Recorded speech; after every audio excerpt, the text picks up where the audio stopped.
ನಮಸ್ಕಾರ ಸ್ನೇಹಿತರೆ. ಭಾರತದ ಬೌಲಿಂಗ್ ಬಿರುಗಾಳಿಗೆ ಧ್ವಂಸವಾಯಿತು ಐರಿಷ್ ಪಡೆ. ವಿಶ್ವ ದಾಖಲೆ ನಿರ್ಮಿಸಿದ ರೋಹಿತ್ ಶರ್ಮಾ ಐರ್ಲೆಂಡ್ ವಿರುದ್ಧ ಗೆದ್ದು ಇತಿಹಾಸ ನಿರ್ಮಿಸಿತು ಟೀಂ ಇಂಡಿಯಾ. ಹಾಗಾದ್ರೆ ಸುದ್ದಿಯ ಸಂಪೂರ್ಣ ಮಾಹಿತಿ ಏನು? ಅಷ್ಟಕ್ಕೂ ಭಾರತ ಮತ್ತು ಐರ್ಲೆಂಡ್ ನಡುವಿನ ಪಂದ್ಯ ಹೇಗಿತ್ತು ಗೊತ್ತಾ? ಹೀಗೆ ಇದರೆಲ್ಲದರ ಬಗ್ಗೆ ಇವತ್ತಿನ ಈ ಒಂದು ವಿಡಿಯೋದಲ್ಲಿ ತಿಳಿಸ್ಕೊಡ್ತಾ ಹೋಗ್ತೀನಿ. ಹೀಗಾಗಿ ದಯವಿಟ್ಟು ಈ ವಿಡಿಯೋವನ್ನು ಕೊನೆವರೆಗೂ ನೋಡಿ ಸ್ನೇಹಿತರೆ.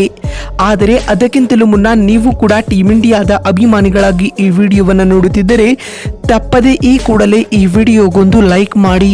ಹೌದು ಸ್ನೇಹಿತರೆ, ಬೌಲರ್ಗಳ ಸಂಘಟಿತ ಪ್ರದರ್ಶನ ಹಾಗೂ ನಾಯಕ ರೋಹಿತ್ ಶರ್ಮಾ ಬಾರಿಸಿದ ಅಜೇಯ ಅರ್ಧಶತಕದ ನೆರವಿನಿಂದಾಗಿ ಟೀಂ ಇಂಡಿಯಾವು ಐರ್ಲೆಂಡ್ ಎದುರು 8 ವಿಕೆಟ್ಗಳ ಅಂತರದ ಭರ್ಜರಿ ಗೆಲುವು ಸಾಧಿಸಿದೆ. ಈ ಮೂಲಕ 2024ರ ಐಸಿಸಿ ಟಿ20 ವಿಶ್ವಕಪ್ ಟೂರ್ನಿಯಲ್ಲಿ ಭಾರತೀಯ ಕ್ರಿಕೆಟ್ ತಂಡವು ಶುಭಾರಂಭ ಮಾಡಿದೆ ಸ್ನೇಹಿತರೆ.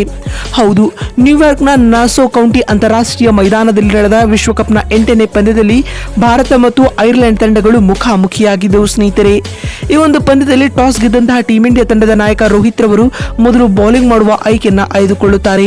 ಅದರಂತೆ ಮೊದಲು ಬ್ಯಾಟಿಂಗ್ ಮಾಡಿದ ಐರ್ಲೆಂಡ್ ತಂಡವು 16 ಓವರ್ಗಳಲ್ಲಿ ಕೇವಲ 96 ರನ್ ಕಲೆ ಹಾಕಿ ಸರ್ವಪತನ ಕಂಡಿತು. ತಂಡದ ಪರ ಗ್ಯಾರೆತ್ ಡೆಲಾನಿ ರವರು 26 ರನ್ ಗಳಿಸಿದ್ದೇ ಹೈಯೆಸ್ಟ್ ಸ್ಕೋರ್ ಎನಿಸಿಕೊಂಡಿತು. ಕೊನೆಯಲ್ಲಿ ಬಂದ ಜೋಶ್ವಾ ಲಿಟಲ್ 14 ರನ್ಗಳ ಕಾಣಿಕೆ ನೀಡಿದರು. ಇನ್ನು ಇತ್ತ ಟೀಂ ಇಂಡಿಯಾ ತಂಡದ ಪರ ಬೌಲಿಂಗ್ ನಲ್ಲಿ ಹರ್ಷದೀಪ್ ಸಿಂಗ್ ರವರು 4 ಓವರ್ಗಳಲ್ಲಿ 35 ರನ್ ಬಿಟ್ಟು ಕೊಟ್ಟು 2 ವಿಕೆಟ್ ಕಬಳಿಸಿ ಮಿಂಚಿದರೆ ಜಸ್ಪ್ರೀತ್ ಬುಮ್ರಾ ರವರು 3 ಓವರ್ಗಳಿಂದ 6 ರನ್ ಬಿಟ್ಟು ಕೊಟ್ಟು 2 ವಿಕೆಟ್ ಪಡೆದು ಮಿಂಚಿದರು. ಇನ್ನು all rounder Hardik Pandya 4 over bowling ಮಾಡಿ 1 ಓವರ್ ಮೇಡಿನ್ ಸಹಿತ 27 ರನ್ ಬಿಟ್ಟು ಕೊಟ್ಟು 3 ವಿಕೆಟ್ ಕಬಳಿಸಿ ಮಿಂಚಿದರು ಸ್ನೇಹಿತರೆ. ಗೆಲ್ಲಲು ಕೇವಲ 97 ರನ್ಗಳ ಸಾಧಾರಣ ಗುರಿಯನ್ನ ಬೆನ್ನಟ್ಟುತ್ತಿದ್ದ ಟೀಂ ಇಂಡಿಯಾವು ಕೂಡ ಉತ್ತಮ ಆರಂಭ ಪಡೆಯಲು ವಿಫಲವಾಯಿತು.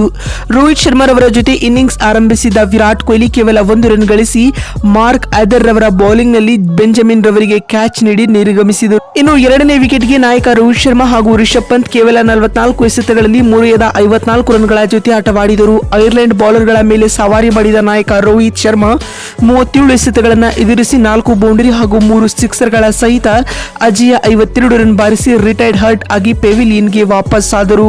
ಇದೇ ವೇಳೆ ರೋಹಿತ್ ರವರು ಅಂತಾರಾಷ್ಟ್ರೀಯ ಟಿ20 ಕ್ರಿಕೆಟ್ನಲ್ಲಿ 4000 ರನ್ ಪೂರೈಸಿದ ವಿಶೇಷ ವಿಶ್ವ ದಾಖಲೆಯನ್ನು ನಿರ್ಮಿಸಿದರು. ಅಲ್ಲದೆ ಟಿ20 ವಿಶ್ವಕಪ್ ಇತಿಹಾಸದಲ್ಲಿ 1000 ರನ್ ಕಲೆ ಹಾಕಿದ ವಿಶ್ವ ದಾಖಲೆಯೂ ಕೂಡ ರೋಹಿತ್ ರವರ ಪಾಲಾಯಿತು ಸ್ನೇಹಿತರೆ. ಇನ್ನು ಮತ್ತೊಂದು ತುದಿಯಲ್ಲಿ ಜವಾಬ್ದಾರಿ ಅರಿತು ಬ್ಯಾಟಿಂಗ್ ನಡೆಸಿದ ರಿಷಬ್ ಪಂತ್ ಕೇವಲ 26 ಎಸೆತಗಳನ್ನು ಎದುರಿಸಿ 3 ಬೌಂಡರಿ ಹಾಗೂ 2 ಸಿಕ್ಸರ್ಗಳ ಸಹಿತ ಅಜೇಯ 36 ರನ್ ಸಿಡಿಸಿ ತಂಡವನ್ನ ಗೆಲುವಿನ ದಡ ಸೇರಿಸಿದರು. ಈ ಭರ್ಜರಿಯಾದ ಗೆಲುವಿನೊಂದಿಗೆ ಟೀಂ ಇಂಡಿಯಾವು ಟಿ20 ವಿಶ್ವಕಪ್ನಲ್ಲಿ ಗೆಲುವಿನ ಶುಭಾರಂಭವನ್ನ ಪಡೆದುಕೊಂಡಿದೆ ಸ್ನೇಹಿತರೆ. ನೋಡಿದ್ರಲ್ಲ ಬಂಧುಗಳೇ, ಭಾರತ ಹಾಗೂ ಐರ್ಲೆಂಡ್ ನಡುವಿನ ಟಿ20 ವಿಶ್ವಕಪ್ನ ಪಂದ್ಯ ಹೇಗಿತ್ತು ಅಂತ ತಿಳಿಸಿಕೊಡುವ ನಮ್ಮ ಈ ಪ್ರಯತ್ನ ನಿಮಗೆ ಇಷ್ಟವಾಗಿದ್ದಲ್ಲಿ ತಪ್ಪದೆ ಈ ಕೂಡಲೇ ಈ ವಿಡಿಯೋಗೊಂದು ಲೈಕ್ ಮಾಡಿ. ವಿಡಿಯೋವನ್ನ ಇಲ್ಲಿವರೆಗೂ ನೋಡಿದ್ದಕ್ಕಾಗಿ ಧನ್ಯವಾದಗಳು. ಮತ್ತೊಂದು ವಿಡಿಯೋದಲ್ಲಿ ಸಿಗ್ತೀನಿ. ಅಲ್ಲಿವರೆಗೂ ನಮಸ್ಕಾರ.